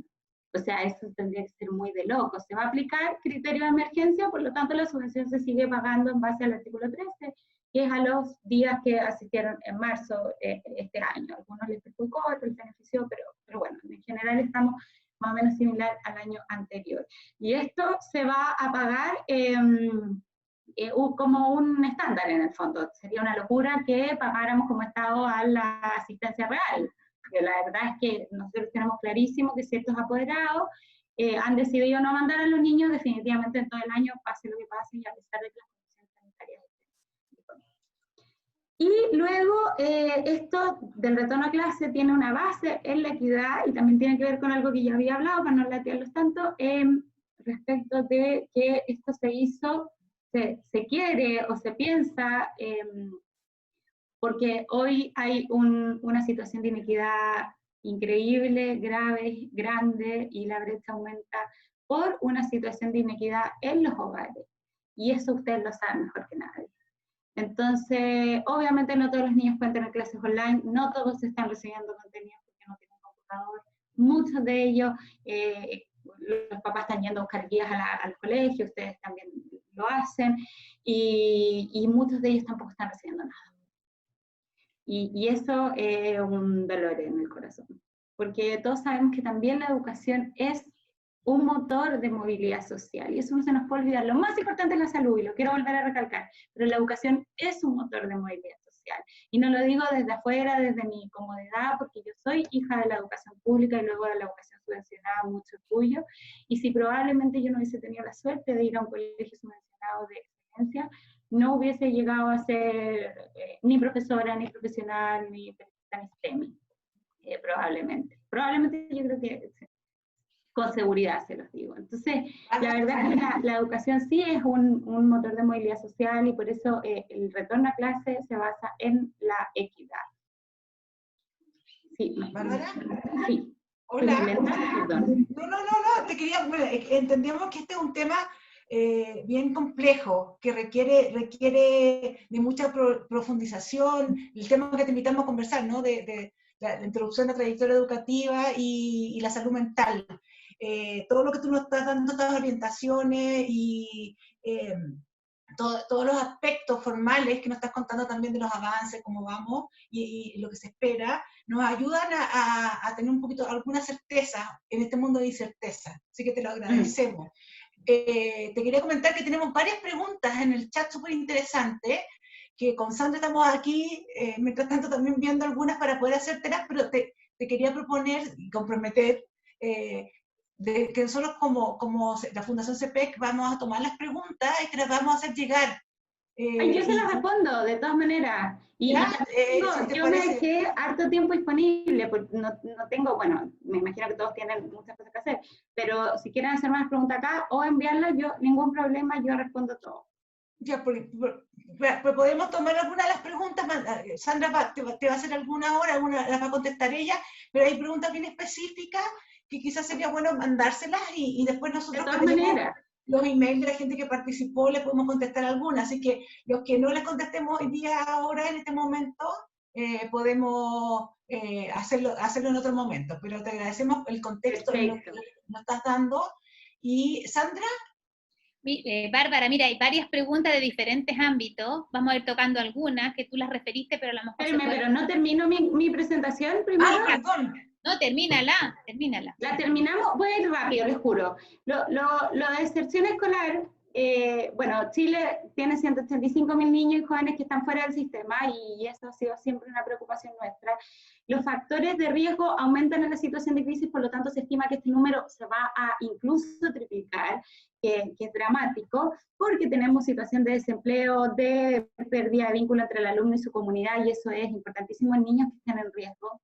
Y finalmente, lo que les decía, o sea, esto se podría triplicar, se proyecta que 80.000 niños puedan dejar el sistema educativo, aparte de los 185.000, yo había escuchado que se podía triplicar, lo escuché el ministro Sicle, creo. Esto es gravísimo. Por lo tanto, lo que nosotros hicimos respecto a deserción escolar son diferentes estrategias. Una de las cosas que hicimos fue hacer una mesa de expertos en temas de deserción escolar, por ejemplo, de la Fundación Súmate, esta Educación 2020 y diferentes instituciones que representan a la Silvia Aguirre, al mundo educacional, que nos dan ideas para evitar la deserción escolar. Pero también nosotros nosotros el año pasado teníamos un sistema que lanzamos, el año pasado, hace un año, que se llama SAT, que es un sistema de alerta temprana y que se aplicó solo en los servicios locales a nivel país como piloto. Esto se trabaja con el Ministerio de Desarrollo Social, pero hoy este sistema va a funcionar en todos los establecimientos de la educación pública, y esto tiene que ver con que hay ciertos criterios como la asistencia, la repitencia, el rendimiento, el nivel socioeconómico y el entorno social y familiar, que son datos que tiene el Ministerio de Desarrollo Social, se ponen a disposición de los colegios para decir, esta niña es una alerta, y ese director pueda llegar a ese niño y evitar con procesos de vínculo. Esto viene con, además, consejos para los profesores, para los profesores, para los directivos, para que puedan ayudar a que ese niño deje de ser un niño riesgo. Luego, eso respecto de la deserción escolar. Y finalmente llegamos a mi tema favorito, que es la educación emocional, y que es lo que me está especializando en los últimos años. Como contexto, algunos lo habrán escuchado en algunas otras conferencias, pero me gusta siempre decirlo como contexto, y lo decía la Carolina, creo que es quien me presentó al principio. Enseña Chile, soy Enseña Chile, porque no, dijeron Educar Chile, bueno, siempre lo dicen, Enseña Chile, y quiero decir súper claro que sí, soy Enseña Chile, siendo periodista fui Enseña Chile, que mucha gente no le gusta porque no somos profesores, pero en honor a mis colegas, en respeto a mis colegas y a mis alumnos, y por mi vocación, estudié pedagogía después para poder ser una profesora, porque creo que los niños lo merecen, mis colegas lo merecen, así que yo estudié pedagogía con mucho orgullo, y soy periodista y lo quiero, pero definitivamente mi segunda carrera es mi carrera del corazón, y en la que me he desempeñado. Así que efectivamente cuando llegué yo venía con una mirada como Seremi desde la innovación de la educación, muy concentrada en los factores del carácter. Había creado una school antes de ingresar, que había sido muy exitosa, una school de formación de carácter para niños en riesgo, que además está en la penitenciaría. Tenemos niños en la universidad, niños no, jóvenes, adultos, que tenemos alumnos hasta de 70 años en la penitenciaría, que están en la universidad y que fue muy exitosa. Entonces yo venía con una mirada de la innovación en la sala de clase, y de pronto llegamos a la Seremi y se empezaron a suicidar niños, un niño tras otra niña. Entonces me empecé a meter y dije, ¿cómo esto no ha sido posible durante los años? Y me empecé a preguntar si esto era ahora o había sucedido antes. Y resulta que esto es sistemático, y no somos y nunca hemos sido la región con más suicidios. O sea, imagínate si la situación es dramática. El año que llegamos se suicidaron 21 niños en la región metropolitana, luego 19, y así sucesivamente, a pesar de que además el suicidio tiene una cifra negra, una cifra escondida. O sea, estas son las que tenemos más los intentos de suicidio. O sea, tenemos muchísimos intentos de suicidio, los colegios han sido muy generosos con nosotros para contarnos, para pedirnos intervenir, y hemos intervenido con distintos programas, con nuestros profesionales. Nosotros en la Ceremi creamos un equipo de convivencia escolar, aparte del que ya había alojado en el Departamento de Educación en nuestro gabinete. Yo tengo a un equipo encargado de la convivencia escolar, porque para mí es lejos lo más importante. Y en eso quiero ser súper clara. Para mí la convivencia escolar y la educación emocional es lo más importante, y creo que es además lo más significativo para nuestros niños a futuro. Y por eso agradezco que este seminario sea de esta conferencia. Me pidieron hablar de los otros temas y obviamente son importantes igual, así que los comenté, pero mi especialidad está en salud mental. He estado trabajando con los expertos más importantes a nivel país al respecto, así que he aprendido mucho humildemente de ellos, y no solo como profesora, como mamá, creo que es lejos lo que más importa. Así que les quiero comentar, bueno, ustedes saben, y también lo decía la Sandra cuando daba las cifras, nosotros en Chile ya teníamos una salud mental muy deteriorada según todos los estudios. El estudio que hizo Felipe Lecanelier con los niños chilenos menores de 6 años, decían que tenían la peor salud mental entre 24 países, y cada vez aumenta más la depresión y el suicidio adolescente. Y esa es una situación dramática, y en esto quiero ser muy clara. A la gente se le olvida, y en general se nos olvida a todos, que en Chile no tenemos la misma realidad que otros países que están con la pandemia, porque nosotros llevamos estallido social y pandemia. Independiente de la posición en la que uno haya estado en el estallido social, ahí todos nos estresamos, todos vivimos momentos de furia, estresamos, sacó lo peor de nosotros, en todos los sentidos, desde la posición en la que estuvimos. Los niños fueron espectadores, testigos, y vivieron el estallido social, lo vivieron muy de cerca. Y luego pegadito vino la pandemia, y entonces nosotros decimos, ¿qué pasa con esta generación? Es una generación que tiene incertidumbre, que lleva meses, ya va a cumplir 1 año si la contamos desde octubre, angustia generalizada, estrés, depresión, y cuando la incertidumbre, la angustia es crónica, es muy peligroso. Entonces, y eso puede provocar además un trauma, y nosotros ya tenemos, como en Chile el trauma no es muy conversado, pero nosotros los adultos todos tenemos un trauma de niños que además determina nuestra vida, lamentablemente, y eso lo tenemos que aceptar, asumir y hablarlo. Y esto puede generar un trauma en los niños, y eso significa que esta es una generación que a futuro va a provocar que el país sea un país determinado por una generación que vivió algo muy, muy, muy fuerte, que nosotros también lo tenemos, pero ahora estamos hablando de 2 eventos muy, muy fuertes. Por lo tanto, dado todos estos antecedentes, nosotros nos pusimos a trabajar full en convivencia escolar, y yo agradezco ahora, aprovecho a agradecer a los colegios que se hayan puesto con nosotros en la misión y celebraron el día del ciberacoso que creamos nosotros, y han ido a los seminarios de suicidio, de ciberacoso, y yo lo digo porque fueron 2.700 colegios de 3.300, espero que hayan ido la mayoría de sus encargados de convivencia al seminario, sobre todo ciberacoso, que fue nuestro mejor seminario del año en la PDI, con expertos más bien de la sociedad civil. Yo creo que cuando uno está fuera del Estado, lo que yo más escuchaba, cuando yo era fundación decía, nunca saben nada, hacen leyes sin escucharnos, y los profes siempre decimos, en el ministerio no hay profes, no nos entienden, y yo era una de ellas. Así que lo primero que hice cuando llegué al ministerio fue pensar en que tenía que escuchar mucho a la sociedad civil, a los colegios, a los profesores. Y eso lo hicimos en los seminarios, creamos un diccionario para papás de ciberacoso sin palabras, creamos nuevas orientaciones de convivencia escolar, se creó un departamento de convivencia en el Ministerio de Educación en general. La ministra Cubillos cuando estaba le puso mucho empeño, y me creía mucho esta lucha, así que luchó mucho con nosotros por esto, y el ministro continuó, por supuesto, ese trabajo. Así que nos hemos concentrado en eso, y algunas de las cosas que yo quisiera decir es que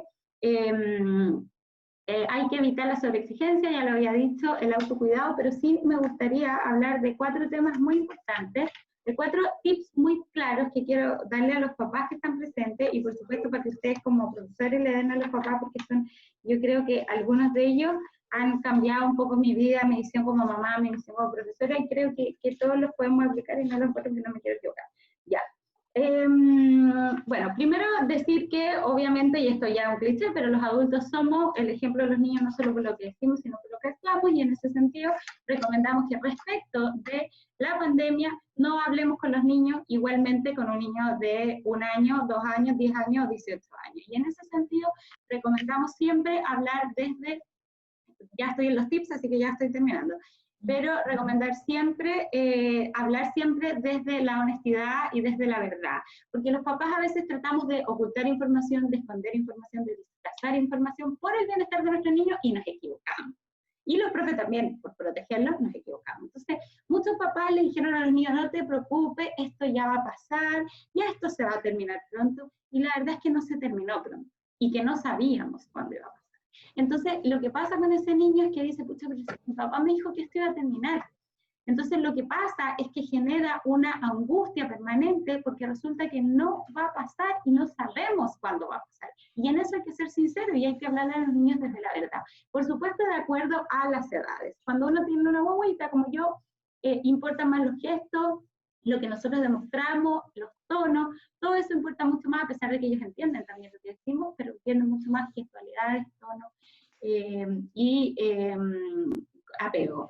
Luego, a los niños un poquito más grandes, es una muy buena opción explicarlo desde libros, hay muchos libros online, en nuestra biblioteca en Mineduc hay muchos libros que explican las emociones, el monstruo de los colores, creo que es súper positivo, y de ese tipo hay muchísimo en nuestra biblioteca de Mineduc que es gratuita para todos sus alumnos. Solo con el root pueden ingresar. Y también en las redes sociales es buena forma de aprender, de enseñarles lo que está pasando a través de libros y desde la empatía.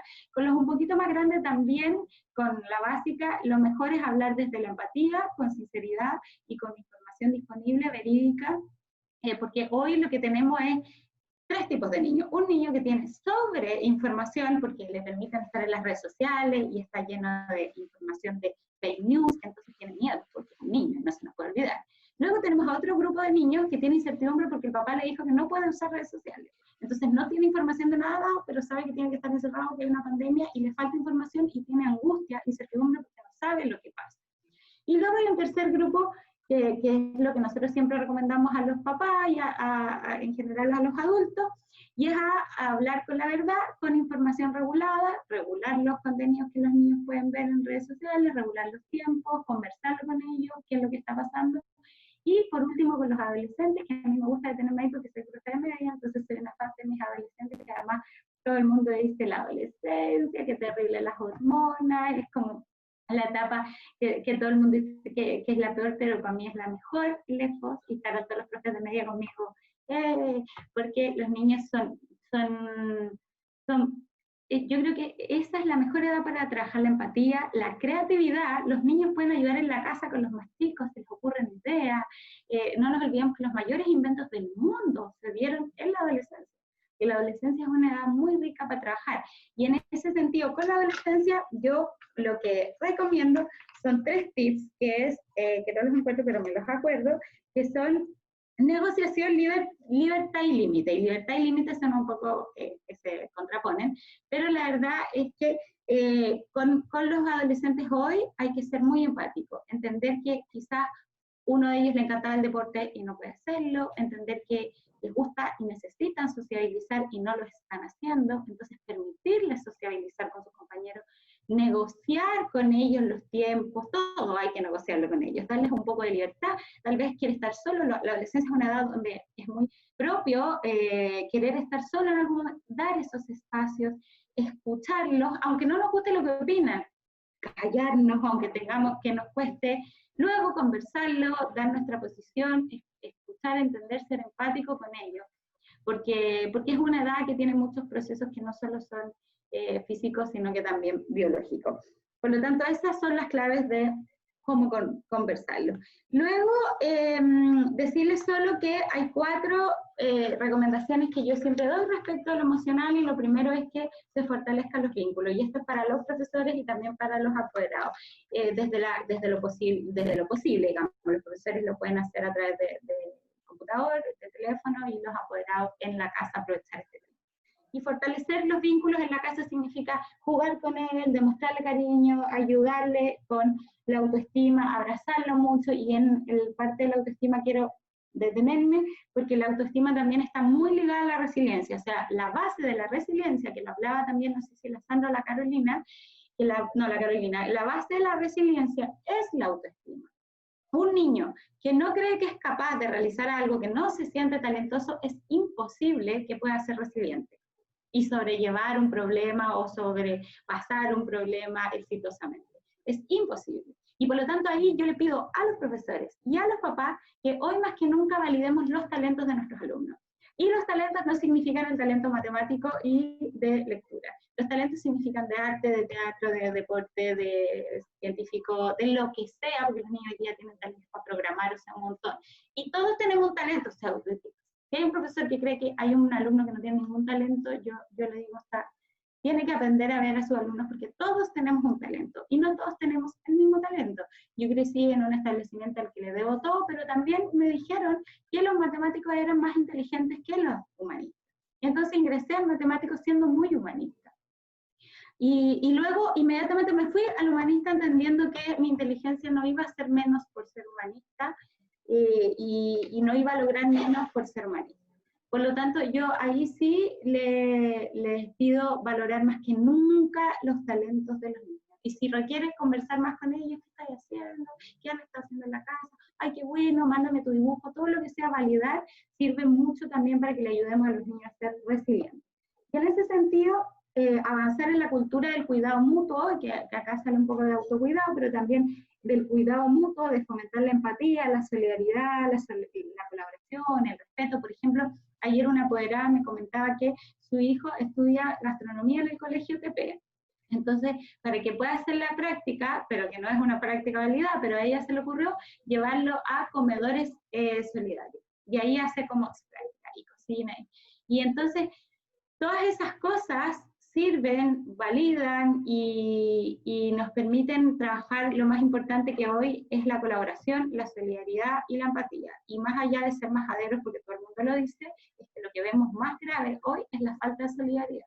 Porque cuando un contagiado sale a la calle, cuando alguien no cumple la cuarentena, cuando alguien miente y sabiendo que arriesga a otro, ahí hay falta de solidaridad. Y si ustedes se fijan, son puros adultos los que vamos a hacer.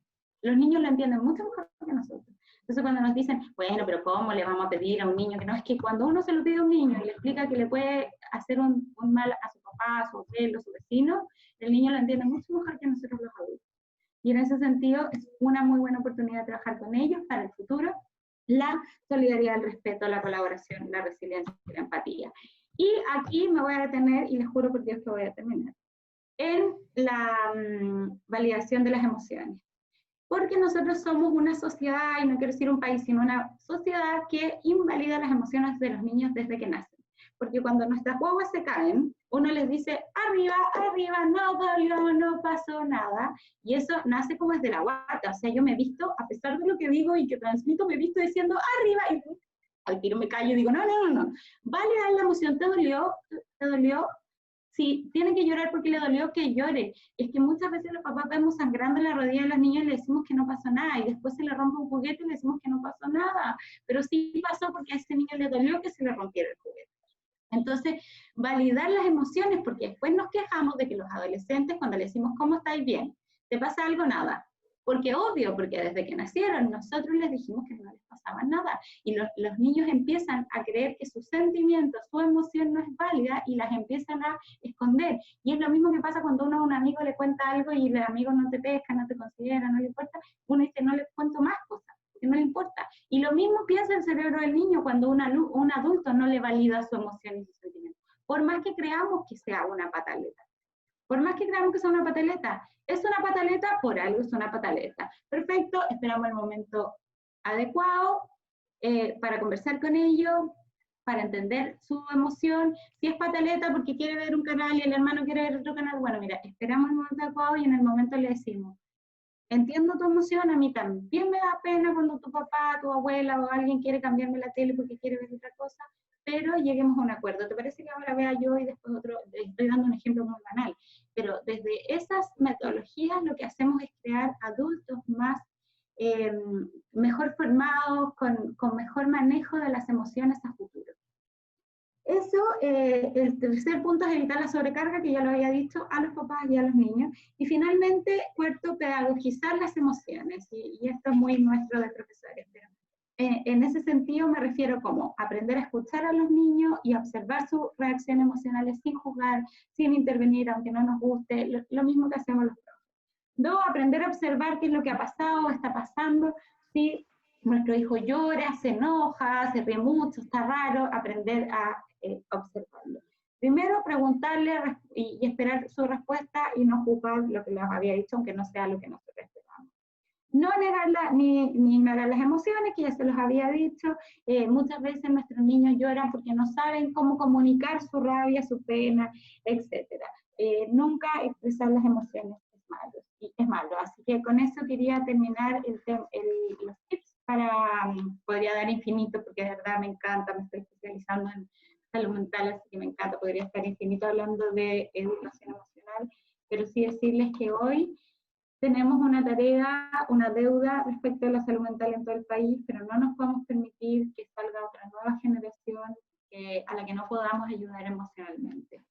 Y por lo mismo necesitamos también acoger a nuestros profesores, a nuestros directores, porque como tal, viviendo este estrés, también tienen depresión y angustia, y después tienen que acoger a niños que tienen angustia, y al final nunca nadie piensa en nosotros como profes. Así que ahí también estamos haciendo, bueno, hoy día se lanzan, si no me equivoco, algunas orientaciones para los profesores emocionalmente, así que les pido meterse al Ministerio de Educación. Y también estar siempre como conectados a nuestras redes de Ceremi, porque estamos lanzamos un colegio con la Amanda Céspedes, un video con la Amanda Céspedes, un video con Felipe Lecanelier, ahora viene uno con Armando Bastías, que es un español de crianza con sentido.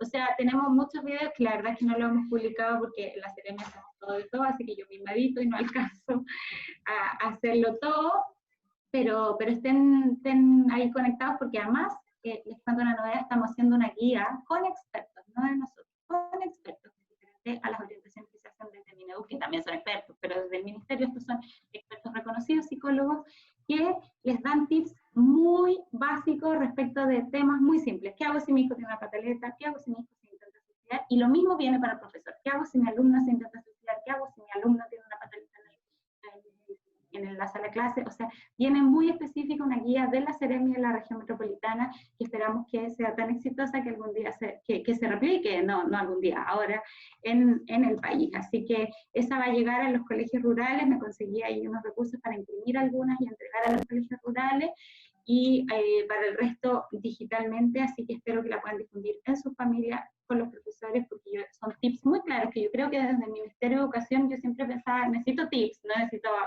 a hojas y hojas y hojas, que en eso hemos cambiado un poco, las orientaciones son bien claras, así que esta va a ser una guía espectacular que esperamos... Te la vamos a pedir, te la vamos a pedir, gracias Bárbara, te la vamos a pedir. Mira, para ya ir cerrando, le voy a dar después la palabra a Sandra. Estamos claros que... me haya alargado, perdón. No, muchísimas gracias. No, es un tema complejo que necesitamos tener mirada de diferentes ámbitos, y tú nos diste del contexto del currículum, lo que algunos antecedentes de lo que están pasando, de las preguntas y de todo lo que hemos hablado.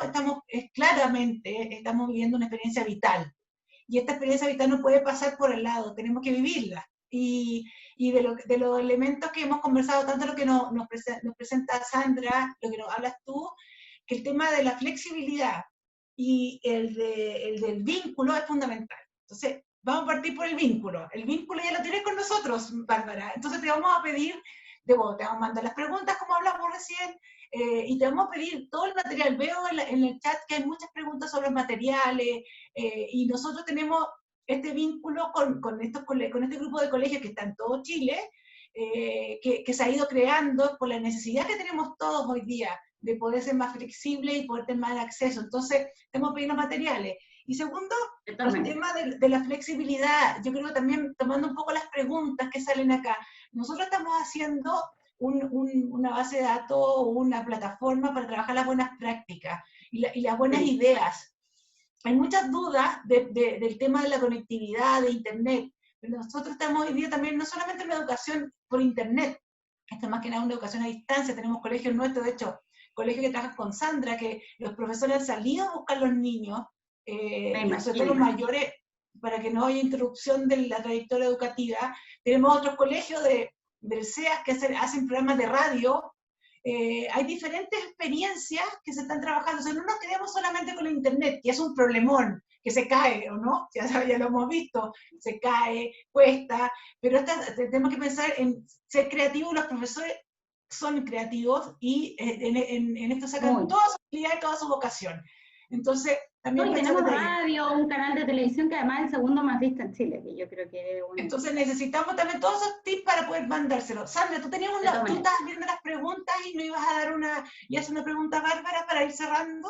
No, mira, yo primero quiero agradecer a Bárbara por dedicarnos este tiempo, porque yo creo que siempre dentro de todas las comunicaciones y todas las cosas que hay que hacer y todo el trabajo, dedicar un tiempo para compartir con las comunidades in situ, se valora muchísimo, porque además, como efecto multiplicador, como aquí también hay muchos equipos directivos, la información te permite además que sea a nivel nacional, que es lo otro que tú decías.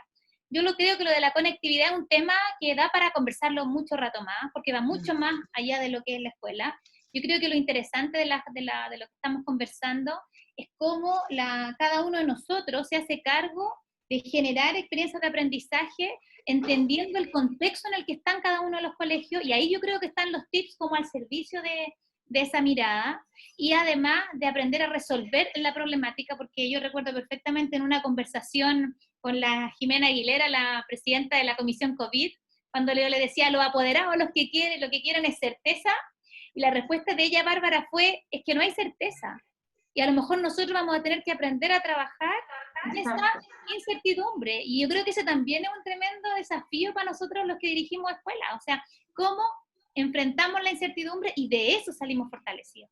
Entonces yo creo que ahí estamos tratando de achicar, de disminuir todo lo que podemos a incertidumbre, desde lo que podemos al ministerio, pero también a nosotros nos piden muchas certezas que no podemos dar. O sea, no hay programa al que yo vaya al ministro que nos digan cuándo volvemos a clases, pero decirles cuándo volvemos a clases es muy irresponsable. Imagínense, yo les digo el mes que viene, y está ya, Dios no quiera, el contagio. O al revés, les digo en noviembre y en verdad las condiciones están altas, no podemos. Un tema de la certeza, vuelta a clase presencial, porque hemos estado educando, aprendiendo y enseñando muchísimo en estos tiempos. Así que yo le dije mucho a eso, o sea, yo soy como una fan de los colegios, así que en ese sentido creo que están haciendo... Bárbara, hay algo que me gustaría que profundizáramos, no sé si hoy o en otro momento, lo del SAT. Creo que eso es poderoso.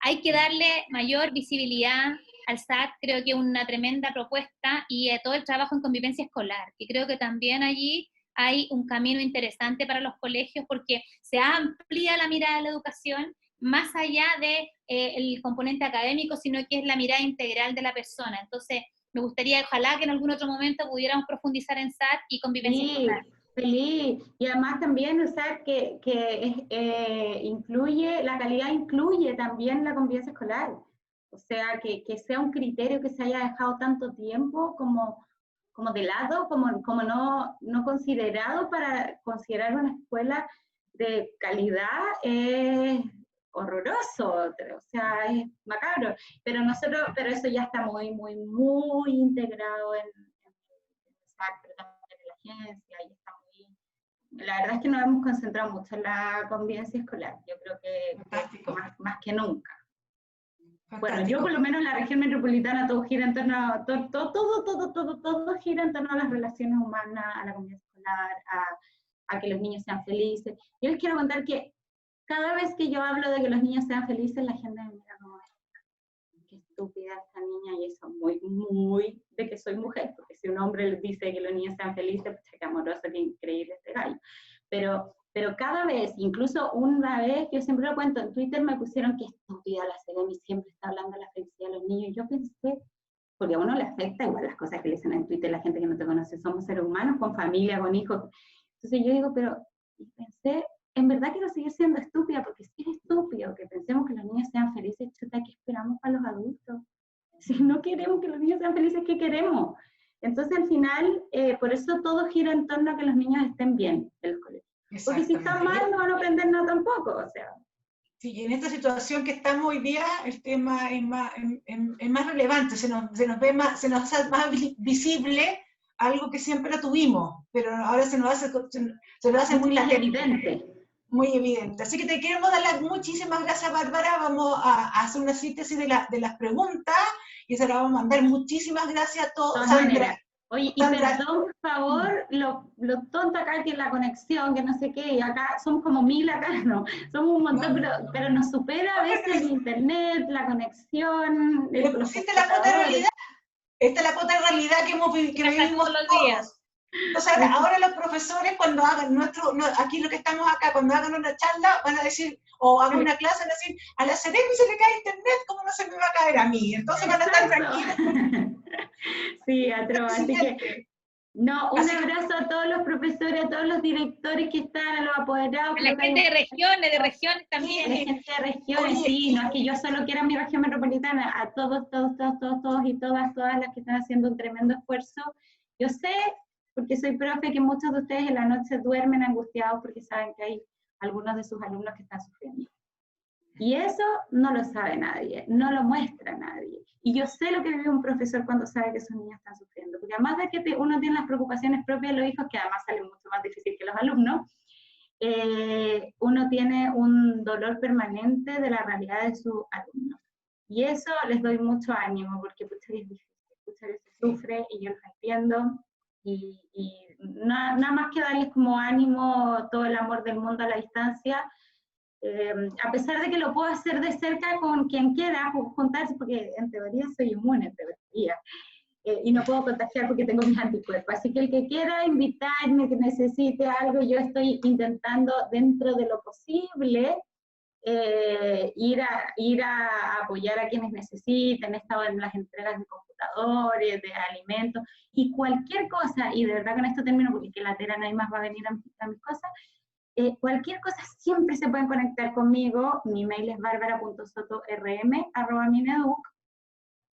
Pueden escribirme por Facebook, lo respondo yo, qué pena, como a las 2 de la mañana, el Twitter, el Instagram, todo lo respondemos, todo, no hay nada que nos quede pendiente, y todo lo intervenimos. Somos pocos, pero estamos todos muy disponibles, somos pocos, pero locos también locos, pero estamos muy disponibles a ayudarlos a todos y a todas los que necesiten. Así que lo más mínimo, lo más mínimo que se les ocurra, que tengan dudas, por favor escríbanme, yo no tengo ningún problema. Bárbara, que estuviste en mi WhatsApp también. 250 personas en este grupo, así que, y ahí de representante de varios colegios, así que bueno, te volvemos a agradecer tu tiempo, tu empatía y tu cercanía. Y Sandra Urrutia, muchísimas gracias, como siempre. Ya somos nuestra institución hermana de la Fundación CEPEC, así que somos primos, realmente, el otro día calculamos. Así que muchas gracias a todos, nos vemos la próxima semana, específicamente, como les decía, vamos a hablar del tema de los nuevos currículos de la educación, de los profesores de religión para la educación católica, y la siguiente semana, que tiene relación con la importante, perdón Carolina, están en nuestras orientaciones que más que nunca, o sea, que nosotros recomendamos mantener la asignatura de religión, porque hoy más que nunca se necesita, están nuestras orientaciones. Lo mismo con orientación, la asignatura de orientación y religión son las que más le ponemos hincapié en mantener. Fantástico. Eso, entonces te la charla de la próxima semana para que tú veas, Bárbara, que estamos trabajando sobre eso, y la siguiente, que tiene relación con lo que hablamos, le sigo despidiendo, él es familia y escuela, y en un contexto, una bajada, un contexto de pandemia. Así que muchas gracias a todos, nos vemos el próximo miércoles, le vamos a mandar información, síganos en YouTube, ahí encuentran todos los seminarios que ya hemos tenido, la charla, va a estar la charla de Bárbara también, y de Sandra. Y voy a quedarme sin internet público. Un abrazo a todos, Fabiola, Carolina. Gracias, que estén muy bien. Chao, chao. Chao. Vamos saliendo de a poco.